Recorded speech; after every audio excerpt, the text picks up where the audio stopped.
So this is looking at an eye slide. So what are the structures that we can see here? This large pink structure, that is the lens. This right here is the iris. All this dark stuff is trying to show those melanocytes within the iris, which gives it its color. And then over here, this is the cornea. So that anterior transparent bulge in the front of the eye.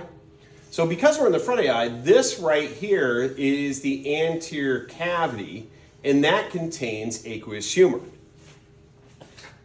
Now I have moved the slide a little bit so we can still see the lens here, we can still see the iris here, a little bit of the cornea, but now we can see this structure here. This is the ciliary body here, and coming off of the ciliary body, those are ciliary processes.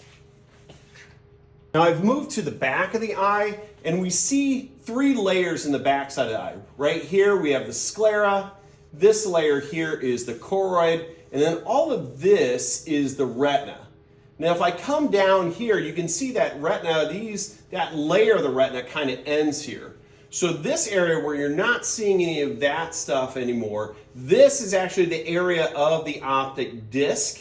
And then back here, this is the optic nerve. So this cavity, since we're in the back side of the eye, this is the posterior cavity, and that contains a different type of fluid known as vitreous humor.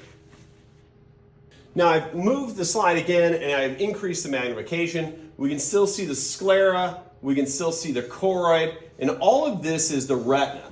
Now the retina is made of three layers. Now this, it looks like two layers, but that's all one layer. That's a rod and cone layer. Next is this, once again, it looks like two layers, but that's one layer again. That's a bipolar neuron layer. And then once again here, it looks like two layers, but that's one layer. That's the ganglionic layer. And once again, posterior cavity contains vitreous humor.